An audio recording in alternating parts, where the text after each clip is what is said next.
양의 옷을 입은 이리들이 있대요. 양의 옷을 입은 이리가 있는데 그것을 성경은 뭐라 그래요? 예수님은 거짓 선지자다. 근데 이 거짓 선지자를 그럼 어떻게 구분하느냐? 열매로 구분할 수 있대요. 정말 진짜 제자인지 가짜 제자인지는 열매로 알 수 있다는 겁니다. 근데 열매는 하루아침에 달리는 게 아니잖아요. 오랜 시간의 결과로 열매라는 것이 달려요. 근데 어떤 열매는 탐스러운 열매고 맛있는 열매고 어떤 열매는 맛없고 찌그러지고 버릴 수밖에 없는 열매도 있다는 것이죠. 그러면 그 열매가 아름답고 탐스럽고 맛있는 열매라고 했을 경우 모든 사람들이 그 열매를 먹고 싶어 했을 경우 그 열매는 어디서 결정되느냐? 뿌리에서 결정되는 거예요. 뿌리가 건강하지 못하고 썩으면 결국 자라지도 못하고 열매가 열렸다 할지라도 어떻게 돼요? 떨어지게 되고 또 열매가 되었다 할지라도 열매가 찌그러지고 맛없는 열매가 되지요. 사랑하는 여러분들, 믿음대로 살면 반드시 시간이 흐르면 좋은 열매로 나타나게 돼 있어요. 좋은 열매인지 나쁜 열매인지는 이야기 하나도 모든 사람이 다 알아요. 할렐루야. 내가 좋은 열매다 말 안 해도 좋은 열매는 다 알고요. 내가 나쁜 열매인데 좋은 열매다 얘기해도 사람들은 저 나쁜 열매인지 다 아는 거예요. 할렐루야. 오늘은 지지난주에 이어서 오늘 하는데 제자들은 아름다운 열매를 맺고 살아야 되는데 현실은 어떻게 돼요? 그렇지 않은 경우가 참 많다는 거지요. 제자들이 아름다운 믿음의 열매를 계속 맺는 것이 우리 시대에 주신 시대적인 사명이에요. 근데 이 시대적 상황을 망각하고 사는 사람들이 많습니다. 은혜로 출발했다가 중도의 다른 길로 가거나 또 신앙의 길을 포기하거나 이런 분들이 많지요. 왜 그럴까? 첫째는 사람들의 인정에 목말라 하기 때문에 그렇습니다. 우리 21절을 보게 되면 나더러 주여 주여 하는 자마다 다 천국에 들어갈 것이 아니요 다만 하늘에 계신 내 아버지 뜻대로 행하는 자라야 들어가리라. 주여 주여 하는 자마다 모두 천국에 들어갈 수 없다고 합니다. 이 구절을 그럼 우리는 어떻게 해석해야 되느냐? 입술로 주님만 부른다고 해서 천국에 들어가는 것이 아니라고 합니다. 나는 교회를 다니고 있어. 나는 예배를 참석했어. 찬송을 부르고 있어. 주님의 이름으로 기도하고 있어. 그런다고 해서 모두 다 천국에 들어가는 것은 아니라는 것이지요. 똑같이 예배 생활을 해도 똑같이 주님의 이름을 불러도 어떤 사람은 천국에 들어가고 어떤 사람은 천국에 들어가지 못한다는 겁니다. 신분이 목사인데 목사라고 다 천국에 들어가는 것이 아니라는 거예요. 신분이 장로님인데 권사님인데 모두 다 천국에 들어가는 것은 아니라는 것입니다. 평생 목회를 하고 천국에 못 들어갈 수도 있다. 평생 장로로 살았는데 천국에 못 들어갈 수 있다. 사실은 장로로 산다는 것은 목회자로 사는 것보다 더 힘이 듭니다. 사실은 그래요. 사실 장로님들이 참 대단한 분들이에요. 기분이 나빠도 힘들어도 그 자리를 지켜야 돼요. 목사로 사는 것보다 사실은 장로로 사는 게 더 힘들어. 나는 장로님이 안 되고 목사가 된 것이 얼마나 다행인지 몰라요. 장로님 살았다고 한다면 야 이거 참 쉽지 않다. 그런데 평생 목회를 하다가도 천국에 못 들어갈 수도 있고, 평생 교회를 위해서 헌신했는데 천국에 못 들어갈 수도 있다는 거예요. 그 이유가 어디서 결정되느냐 하면, 신분은 목사인데 실제의 삶은 신분에 맞는 삶을 살지 않아요. 신분과 실제의 삶이 일치해야 되는데, 목사는 목사다운 삶을 살아야 되는데 그렇게 살지 않습니다.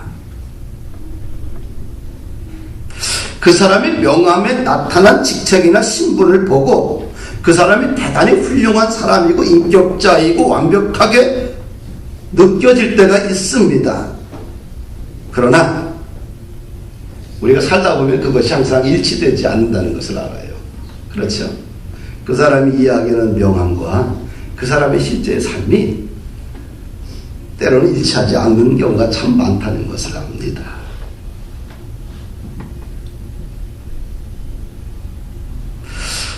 사람들은 마음속에 누군가로부터 인정받고 싶어하는 욕구가 참 많습니다. 그러나 신앙인답게 살면은 어떻게 돼요? 그냥 자연스럽게 인정받게 돼 있어요. 할렐루야. 근데 스스로 인정받으려고 몸부림치는 것이 오늘날 우리들의 모습일 겁니다. 주님은 이렇게 말해, 너희는 이미 세상의 소금이요 빛이다. 내 안에 믿음대로 고백하고 살면 어떻게 돼요? 그냥 그 자체가 벌써 감동이 되는 거지요. 그리고 존경받고 싶다고 하지 않아도 그냥 존경의 대상이 되는 거예요. 그 사람의 신분에 걸맞게 실제의 삶도 그 정도 수준이 될 때 어떻게 돼요? 인정받고 존경받는 거죠. 그런데 그분의 신분과 실제의 삶이 맞질 않을 때는 어떻게 돼요? 사람들에게 끊임없이 내가 누구인가를 자꾸 증명하려고 그래요. 성경은 증명하라고 하지 않고 고백하라고 그랬어요. 할렐루야.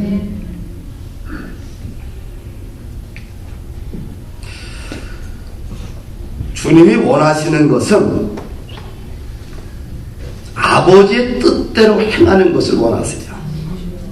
아버지의 뜻대로 행할 때 천국 들어간다고 합니다. 그럼 하나님의 뜻이 도대체 무엇이냐 하면 예수님을 믿는 것이에요. 요한복음 6장 40절에 보니까 내 아버지의 뜻은 아들을 보고 믿는 자마다 영생을 얻는 것이다. 아버지의 뜻은 예수님을 우리가 구세주로 믿는 거예요. 2000년 전에 하나님 하늘을 버리고 이 땅에 성령으로 잉태되어 처녀의 몸에서 태어난 그 예수님, 인간 육체를 입고 있는 예수님 믿는 거예요. 그분이 우리의 죄를 위해 십자가에 죽으시고 부활하시고 승천하시고 재림할 것이고 심판의 왕으로 오신다는 그 사실을 믿는 거예요. 할렐루야. 하나님의 뜻은 우리가 환경이 어떻든지 간에 내 삶이 정말 힘이 들고 어렵든지 간에 관계하지 말고 하나님의 아들을 믿는 거예요. 두 번째로 예수님을 언제나 고백해야 됩니다. 마태복음 10장 32절 보니까 누구든지 사람 앞에서 나를 시인하면 나도 하늘에 계신 내 아버지 앞에서 그를 시인할 것이요, 누구든지 사람 앞에서 나를 부인하면 나도 하늘에 계신 내 아버지 앞에서 그를 부인하리라. 모든 사람 앞에서 예수님을 시인하면 예수님도 우리를 시인한다. 근데 모든 사람 앞에서 예수님을 부인하면 나도 내 아버지 앞에서 너를 부인할 것이다.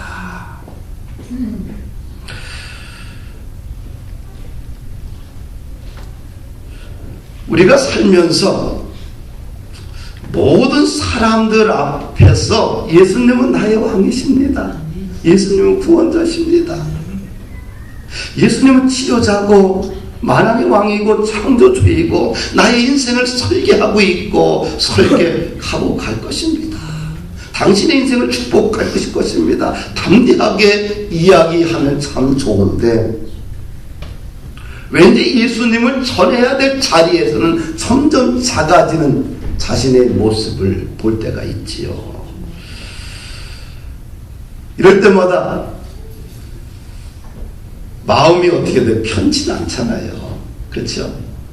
예수님을 전해야 될 자리에 가서 어떻게 돼요? 당당하게 전할 때 내 안에 기쁨도 있고 내 안에 소망도 생기고 열정도 회복되어야 되는데 정작 예수님 얘기를 하나도 못하고 세상 얘기만 열심히 하다가 끝나는 자신의 모습을 보면 굉장히 초라해지죠.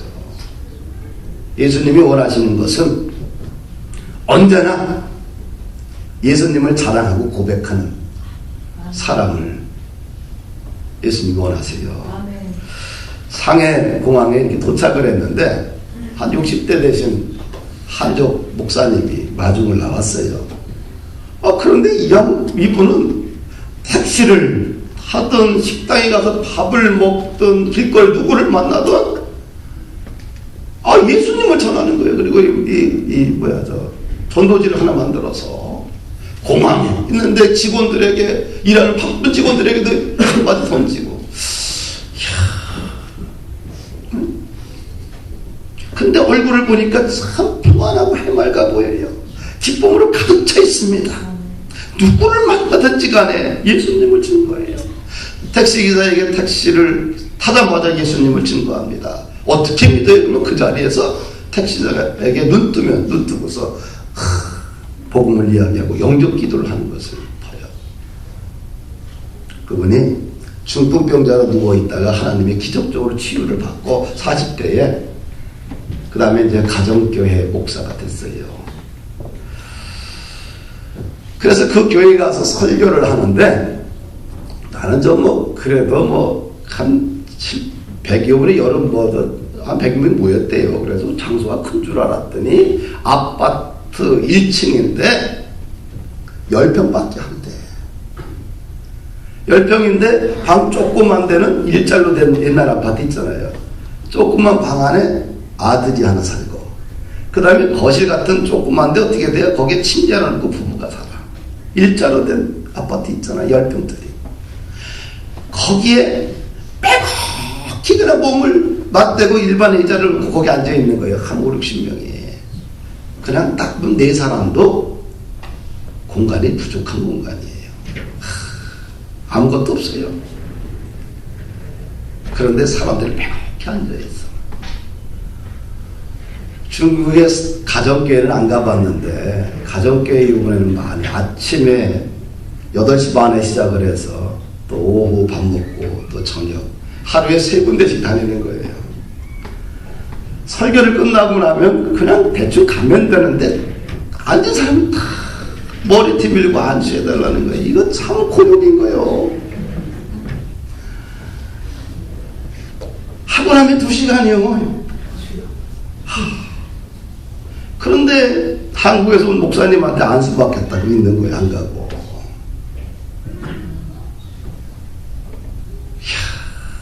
내가 진이 다 빠졌어요. 진이.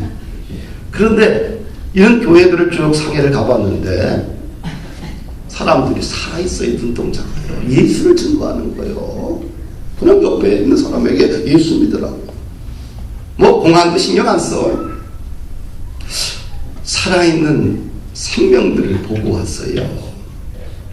다음 주까지 거기 있기로 했는데 너무 힘이 들어서 왔어요. 여기는 같은 땅덩어리가 얼마나 큰지 한 곳에 가운데를 가면 아침 새벽에 일어나서 기차를 타고 움직여요. 하루 종일 가. 그래서 몸이 지쳐가지고 이래가지고는 안 되겠다. 그래서 그냥 지방에서 한 번만 원주에서 하고 올라와서 그다음에 상해에서만 쭉 있었는데 오전 하나만 잡든 저녁 하나만 스케줄 잡아라 했는데 사람들이 원하는 거예요. 그래서 아침부터 밤 11시까지 그냥 이 가정교회들을 다 돌아봤어요. 그런데 대부분 가정교회들이 그냥 자매들이 아니 형제들이 운영을 해. 그럼 낮에는 자기 일을 하고 그걸 얻어가지고 평생을 이렇게 봉사하고 사는 거예요. 거기서 또 사람들이 한 100여 명 되면 또 떨어져서 또 다른 형제가 가서 또 하고 그러는 거예요. 수백 개가 넘지요. 그냥 가보면은 그냥 집에서 그냥 드리는 거예요. 돼지우리 같은 데도 어떤 데 가보면. 근데 거기서 다 맑게 웃으면서 다 드려. 하나같이 복음을 전하는데 두려워하지 않습니다. 그러면서 오늘 우리들에게 정말 부족한 것이 무엇일까? 삶의 물건들은 가득 채워져 가고 있는데 우리 안에 예수님에 대한 고백은 점점 시들어져 가는 것이 아닌가.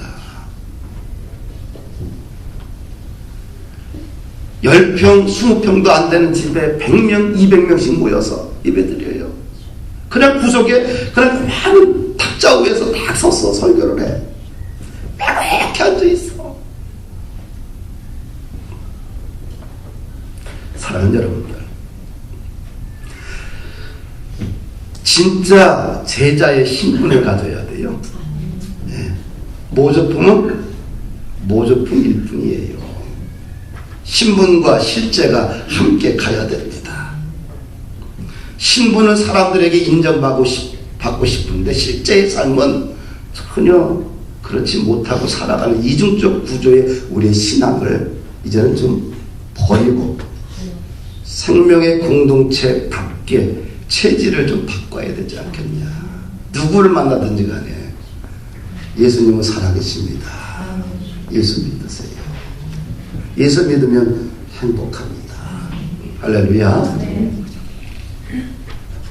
22절을 좀 한번 읽습니다. 그날에 많은 사람이 나더러 이르되 주여 주여 우리가 주의 이름으로 선지자 노릇하며 주의 이름으로 귀신을 쫓아내며 주의 이름으로 많은 권능을 행하지 아니하였나이까 하리니.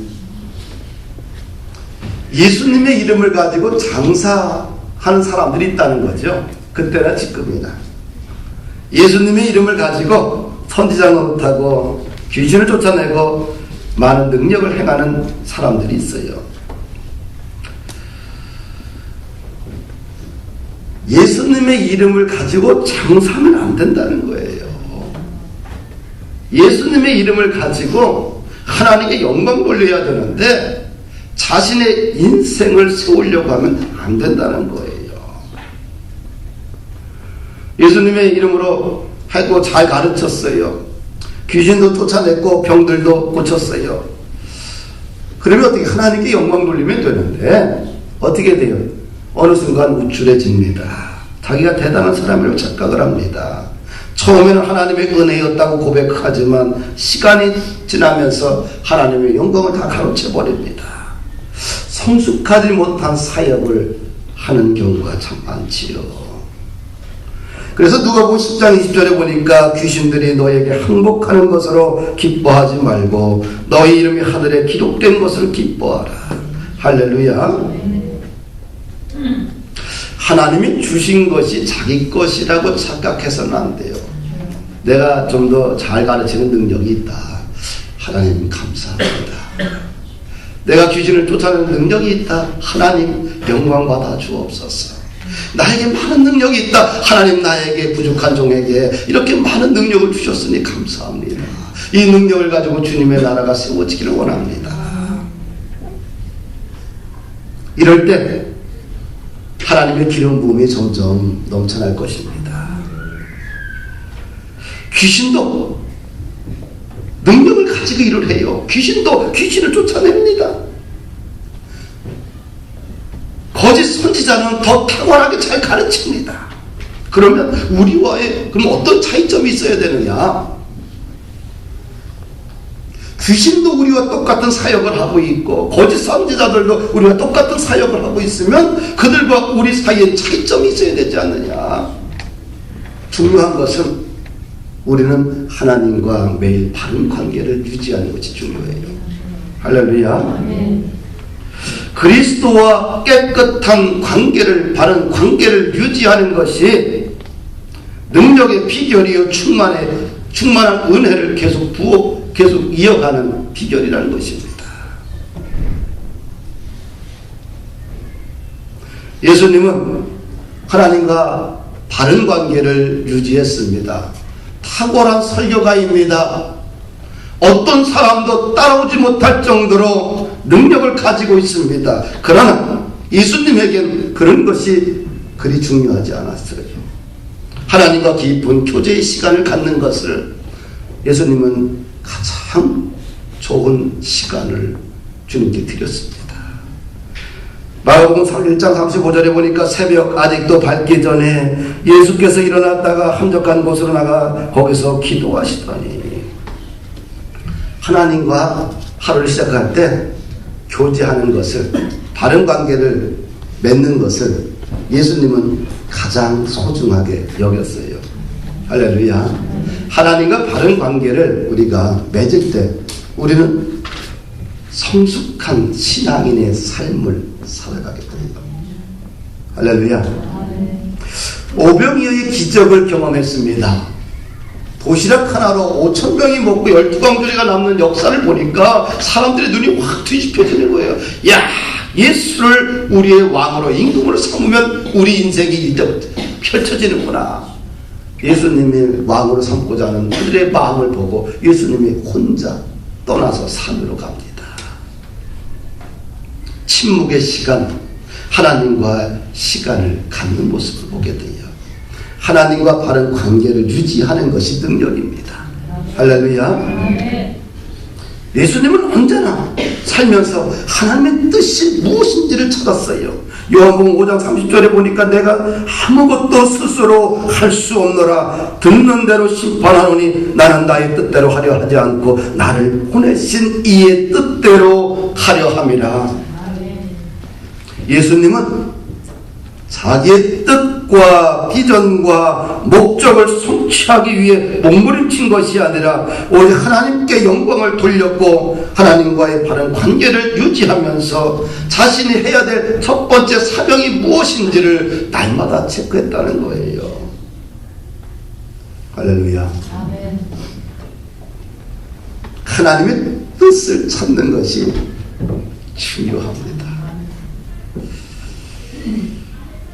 하나님과 바른 관계를 유지하는 것은 포기할 수 없는, 우리 그리스도인들에게 포기할 수 없는 가장 중요한 사명입니다. 다른 것은 뒤로 미룰 수도 있어요. 그러나 하나님과 바른 관계를 유지하는 것은 미루면 안 됩니다. 포기해서도 안 돼요. 하나님과 바른 관계를 유지하는 것이 능력이고, 여기서 성숙이 나오고 여기서 감사와 기쁨과 평안과 기적이 흘러나오게 됩니다. 할렐루야. 23절을 보면 예수님의 이름을 가지고 장사치들에게 예수님이 한마디 하십니다. 23절 함께 읽습니다. 시작.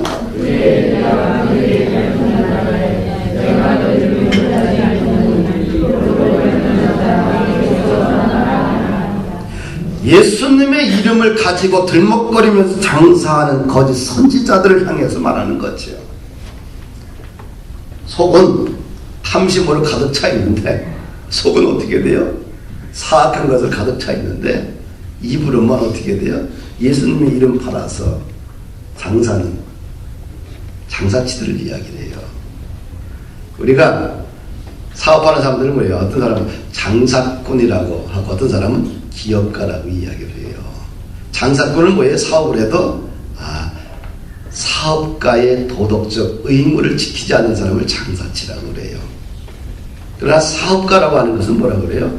사업가적인 사명을 가지고 일할 때 그렇게 우리가 이야기를 구분해서 씁니다. 속은 일이요. 속은 탐심으로 가득 차 있어. 속은 전혀 예수를 사랑하지 않아. 속은 전혀 이웃을 사랑하지 않고 성경을 사랑하지도 않고 찬양도 하는 기도도 하는데 입으로만 주님의 은혜입니다. 주님이 하십니다. 이런 예수님의 이름을 팔아서 하는 이 장사치들을 향해서 예수님이 뭐라고 그래요? 불법을 행하는 자들아, 내게서 떠나가라. 내가 너를 도무지 알지 못하노라. 오늘날 불법을 행하는 사람들이 참 많지요. 근데 그 불법을 행하는 사람들을 따라다니는 사람도 참 많습니다. 작년 안에 북한이 우리 한국 땅에 굴을 다 지하 땅굴을 파갖고 하이든이나 복사할 것처럼 이야기하고 인터넷에 뭐 카톡에 난리를 쳐요. 그리고 또 후원금을 걷습니다. 왜 후원금을 걷어? 또 어떤 여자 전도사는 목피 옷을 입고서 말이야 12월 전쟁서를 이야기하면서 돈 걷어갖고 미국으로 출행랑이 쳤어. 그런데 그 사람들의 말에 들어보면 어떻게 돼요? 유치한 얘기인데 그것에 현혹돼서 번살하는 분들이 신앙생활 큰 교회에서 하면서 그 사람들이 현혹돼갖고 불안에 떨고 앉아있어. 미국으로 도망갈까? 아이고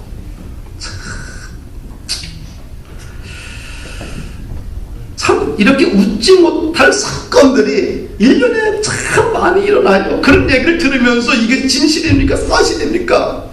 이거 어떻게 도망가야 됩니까? 어디를 가야 됩니까?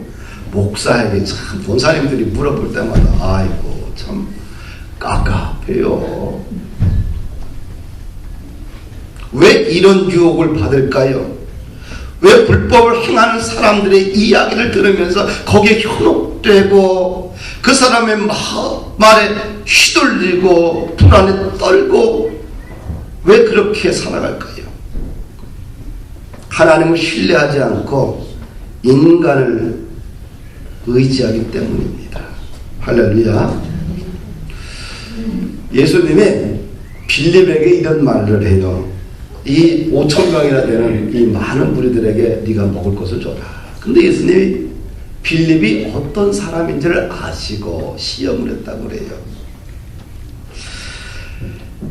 그 많은 인원들을 보고 너가 먹이라 했을 때 어떻게 해? 이건 시험 문제를 줬어요. 그렇죠? 근데 빌립은 그 시험을 갖다가 통과하지 못합니다. 불합격을 받아요. 한순간에 이 무리가 5,000명 이상 되는 걸 알고, 그리고 이 사람들을 먹이려면 200대는 돈도 부족하다. 그 정도로 계산이 참 빠릅니다. 정확합니다. 순간적으로 계산을 했어요. 머리가 아주 비상한 사람입니다. 그런데 예수님의 시험에는 불합격했어요. 왜 불합격했을까요? 예수님이 곧 하나님이라는 사실을 잊어버리고 사는 건데요.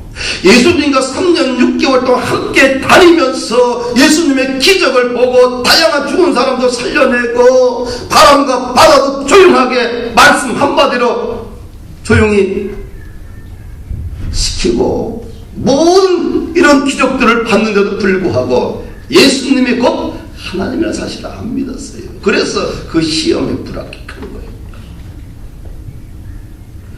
우리가 살면서 사람을 의지하려는 유혹이 참 많습니다. 그러나 예수님이 곧 하나님이라는 사실을 너무 자주 잊어버려요. 할렐루야. 예수님이 곧 하나님이십니다. 그러면 불가능한 것을 가능하게 하세요. 흉년에서도 풍년을 만들어내십니다. 막힌 인생길 속에서도 뚫어주시는 분이 하나님이십니다. 비포장도로를 걸어가도 그것을 갖다가 포장도로처럼 더 아름답게 형통하게 만들어주십니다. 왜? 예수님이 곧 하나님이에요. 그것을 잃어버리면 일생 동안 예수 믿어도 천국 가기 어려워요. 능력의 주님을 옆에 두고도 능력의 주님을 안 믿어요. 사람 말에 의지를 해요. 하나님께서는 하늘과 땅의 모든 권세를 예수님에게 다 주셨어요. 예수님이 아니고서는 우리는 인생의 어떤 어려움도 열 수가 없습니다. 해결할 수가 없어요. 형통하기를 원합니까? 기적의 주인공 되기를 원합니까? 내 인생의 흉년을 풍년으로 바꾸기를 원합니까? 비포장도로를 걸어가고 있는데 이것을 포장도로로 바꾸기를 원합니까? 이유는 예수님을 믿어야 돼요. 하늘과 땅의 모든 권세를 가지고 계신 예수님을 믿을 때 인생길 속에 가치 있고 영원한 삶을 의미를 가지고 있는 일들을 사명을 감당할 수가 있어요. 베드로와 요한도 오직 예수님만 의지했습니다. 38년 된 안진뱅이를 향해서 금과 은은 내게 없거니와 내게 있는 것은 내게 주노니 나사렛 예수 그리스도의 이름으로 일어나 걸어라. 예수님을 의지했을 때 놀라운 기적이 일어났고 38년 된 병자가 일어나 걸으며 뛰며 하나님 성전을 향하여서 하나님을 찬양하며 들어가며 영광을 돌렸습니다. 그 결과 5,000명이 예수를 믿고 구원받는 축복의 역사가 일어났습니다. 하나님을 의지했을 때 베드로와 요한의 놀라운 기름 부음이 일어난 거예요. 사람을 신뢰하면 처음에는 보이는 것 같지만 결국에는 물거품이 되고 맙니다. 그러나 예수님만 의지하고 신뢰하면 하나님의 역사가 기적적으로 일어납니다. 잠언서 3장 5절에 보니까 네 명철을 의지하지 말라. 시편 146편 3절에 귀인들을 의지하지 말라. 할렐루야. 말씀을 마칩니다. 하나님 아버지의 뜻대로 사십시다. 할렐루야. 예수님의 이름을 가지고 장사하지 마십시다. 예수님과 날마다 바른 관계를 유지하고 사십시다. 거기서 능력이 나옵니다. 할렐루야. 한 주간 승리하기를 주님의 이름으로 부탁을 드립니다.